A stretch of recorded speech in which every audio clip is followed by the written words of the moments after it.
Okay, so your pump shaft on a John Deere, this is actually offset so that it can only go in there one way. So as long as this shaft is timed right to the pump, you can't get it 180 degrees out. It won't let you. Now this is your pump shaft.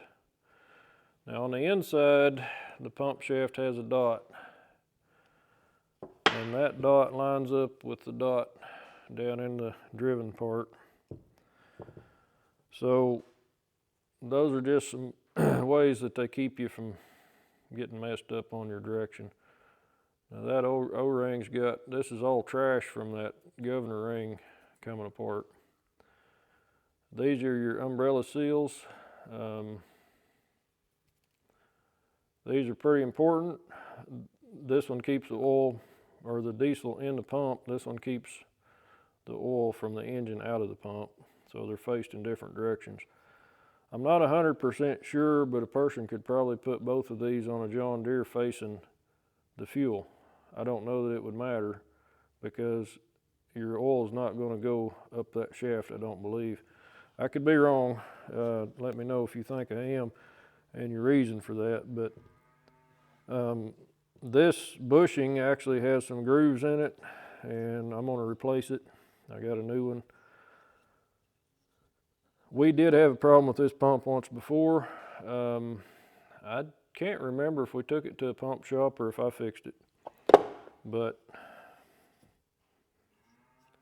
I'm going to disassemble it and pull that out as well.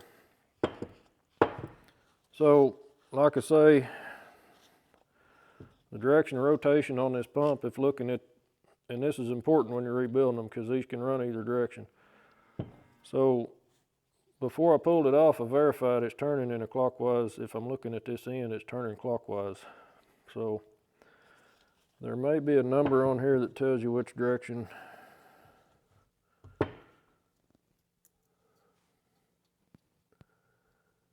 says DDS. Looked like it was stamped 7 of 91, might have been rebuilt, I don't know. It could be the C, the DBGVC, I think that stands for clockwise. That's the model number of the pump, so. Anyway, useless information that's probably not right. So, I'm gonna go ahead and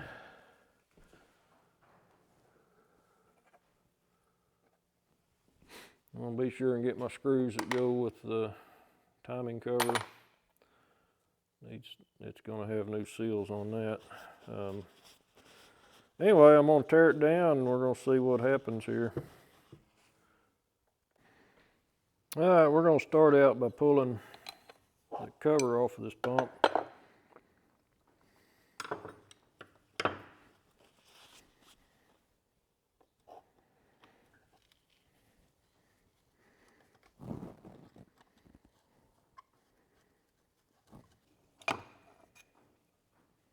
So this cover has a adjustment here. I cannot remember exactly if that's, that may be the setup for starting. I can't remember, I'll have to look at that. We're going to pull this up to wide open throttle. And I do believe this has to come off. This is a small clip, and what that does is it locks this shaft. There's a notch in it, and it locks the throttle arm to the shaft.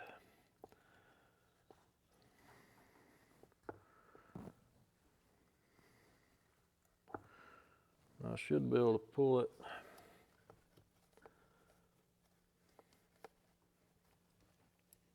Thought I should be able to pull that shaft out of there now.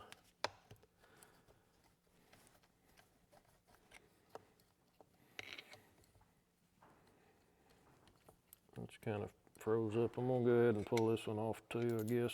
Well.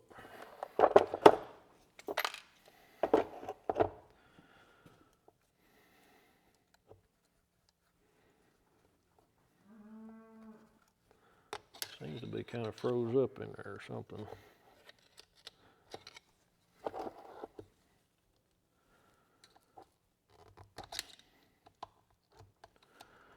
Yeah, it's just kind of sticky. This, you can see that black crap that's in there. So this is what we're looking at, all that crud from that governor ring disintegrated in there.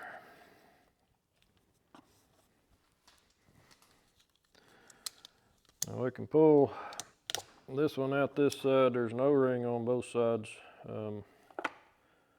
These are your seals for your shaft. If they leak there, that's as far as you'd have to go. Now this governor spring here has a guide stud, and we need to remove it, or loosen it at least. To get it out, I may have to pull the end off the pump. Can't remember if I have to go that far or not. I think, yeah, it'll come out like that. Yep. Well, we got a lot of little springs. Be sure and keep track of these. Now you pull this, that was part of that. That actually came out of here. You can hold the metering valve. This is a metering valve, this little part here. You can hold it down and this comes up. And then I believe I need to take this spring loose.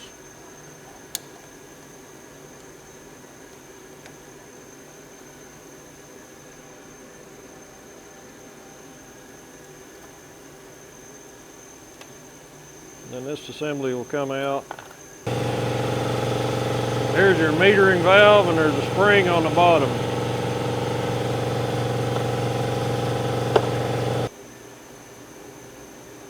I'm going to go ahead and disassemble this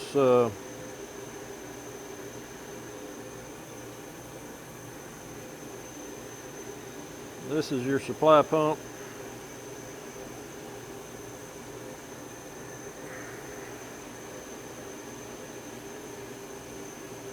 Now once again, be very careful how you disassemble this. You want to remember how it goes back together. I'm going to kind of lay it back in. This C on here stands for clockwise. That's important. Remember that before you pull it apart, because if you put that in backwards, which is CC, so C for clockwise, CC for counterclockwise. The vanes are spring loaded and they're all still in there. I'm going to leave them alone for now. I'll clean them up before I assemble it. So now we have the charge pump or lift, you know, this basically it's a charge pump. We have it off of there. But these bolts here are what retains the head, this part into the aluminum part.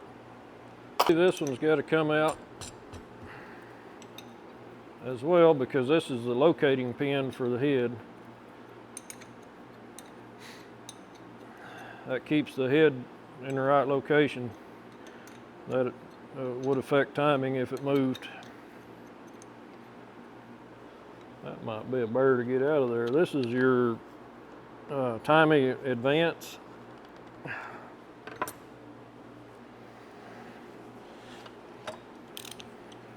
Also, on these you need to remember which direction this goes in too, because it, depending on the pump rotation, the timing advance works in a different direction. So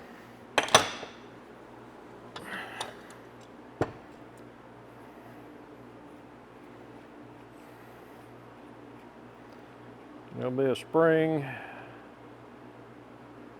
This has a, dang it, not doing very good with my camera in here. This has a little plate that has a ball shape in it that's able to slide on here. This is there's actually a piston in here. If I can get it to come out. Probably shouldn't drop it. Little power piston in there, it's got a ring on it. This uses fuel pressure to actually change the timing, I believe. That's how that works. So that's a little sticky, don't like that.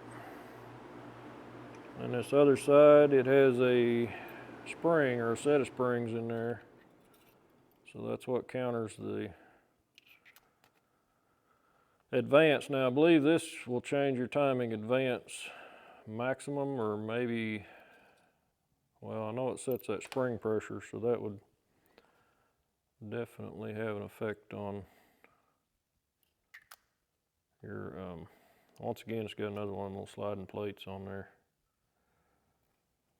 Timing advance is what that's about. Okay. Figure out what this is here. Oh yeah, there's a plastic. This goes inside, but you can actually see this is what changes the timing, is that back and forth motion. This takes a special socket. I do not have one. Well, tell you what though, 1/4 inch Allen wrench fits it tight. That's probably what I used before.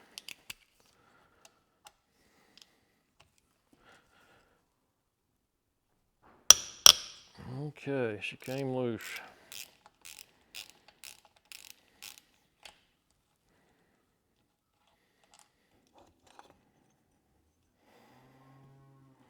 There she is. All right, so this is the head assembly.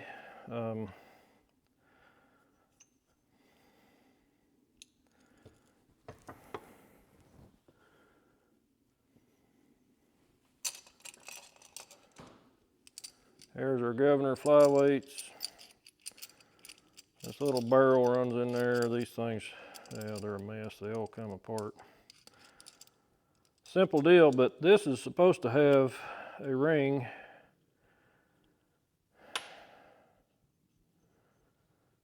tied to this one. And that's what disintegrated, is that ring. We have the new governor ring. This is a new material. These don't disintegrate as bad as the old ones did. And then there's the head O-ring and the timing door covers. Anyway,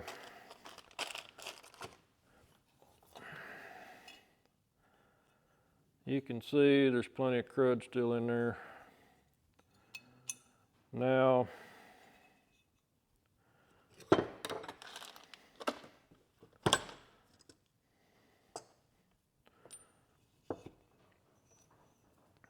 also there's timing marks on some of this stuff in here. Just keep an eye out for it. Timing mark on here and on here. The snap ring this has to have to come off. I can't remember. Oh, okay, that spring comes out of there. That's what holds that together. And then once you get that apart, you can pull this off of the head. And all your pieces can come out the bottom. I'd forgot about the spring retainer on that. Amazing what you forget. A little bit of rust in there, but overall it's in pretty good shape, I think. It needs cleaned really well to get all the little particles out of there that got into it. One thing about this piece here is you don't want to touch this machine part. That's a lap fit, and I believe if you damage this, you got to change the head. Now this part here has a plunger.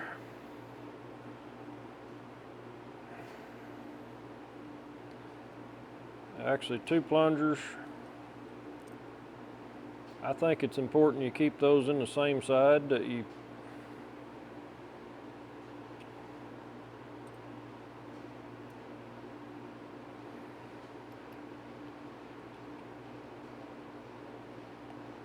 Yeah, there's one on each side, but I think it's probably important you keep those in the same order they're in.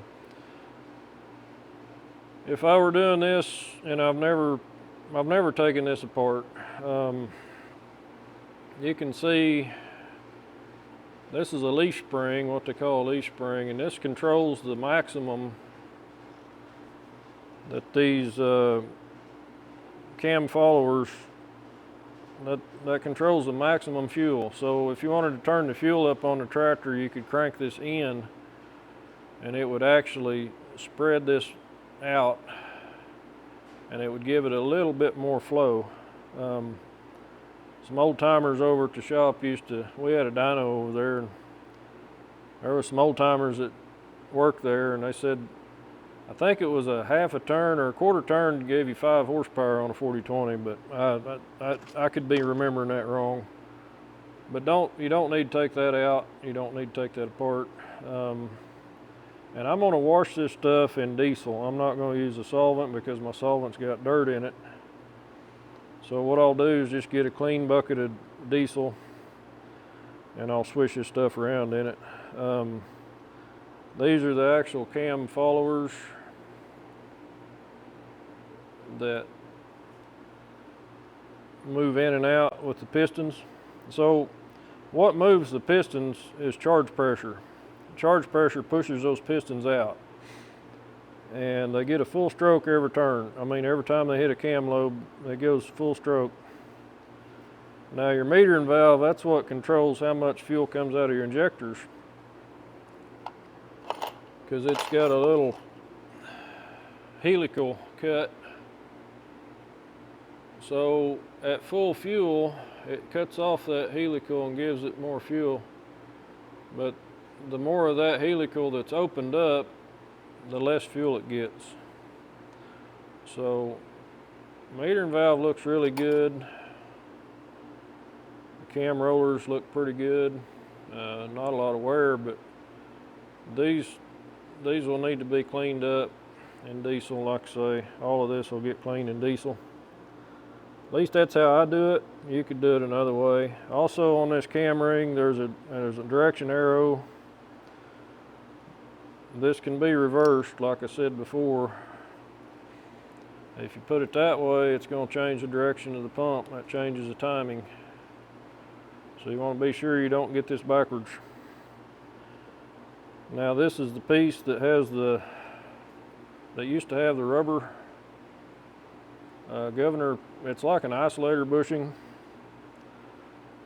And you can see there's still some chunks of it left in here. But that's the main problem with this pump. This pump works fine and it'll run without that ring. But what it does when it works without that ring, let's see, what part am I looking for?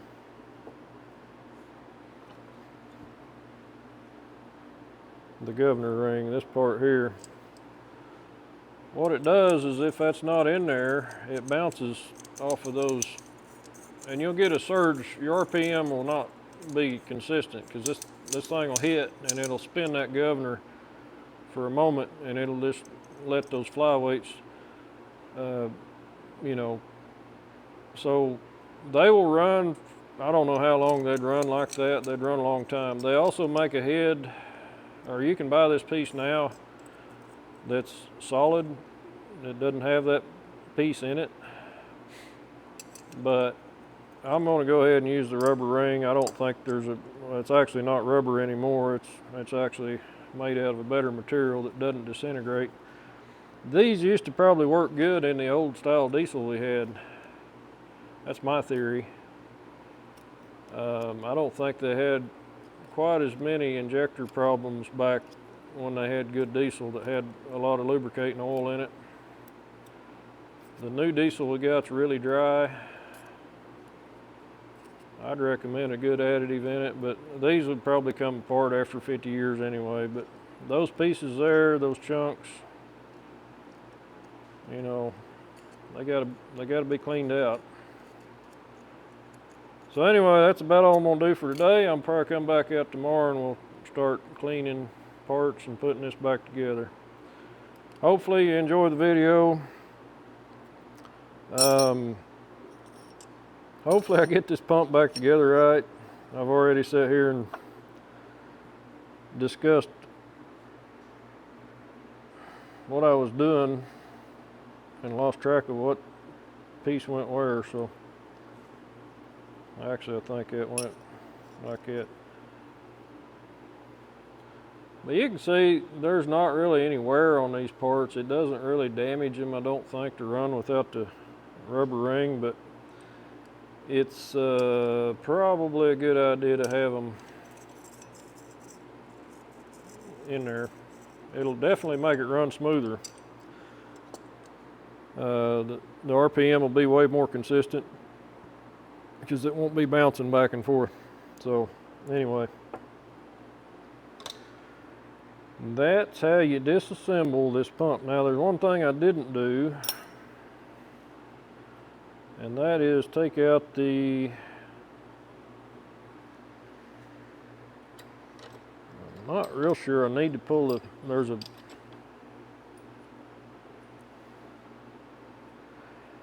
that might be hard to get out of there too. And we're just going to use a piece of bar stock in the vise. That worked pretty good, I have to admit.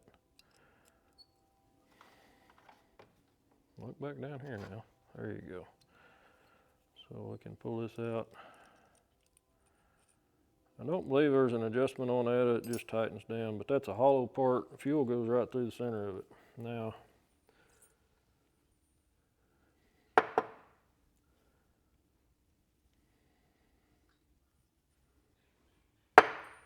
yeah, there's our plunger. So basically this regulates fuel pressure. What fuel it doesn't use, it pushes on through, I believe, at the other end of this, maybe through that orifice into the case. So this takes fuel directly off of these vanes, pumps it in there, pumps it inside of here, and this regulates how much pressure is applied to these two pistons. These two pistons work together every stroke, both pistons. So basically every, what am I looking for? This pump turns half the speed of the engine, so in one pump revolution it fires 6 times. The engine has to turn 2 revolutions to get 6 times, so I probably shouldn't be messing with that. Anyway, like I say, I'm gonna wash this in diesel. I think that's all I'm gonna do with it. I'm not gonna do much else. You definitely don't wanna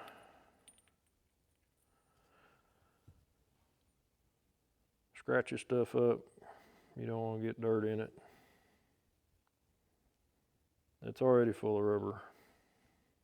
but we'll clean that out. We'll get this back together.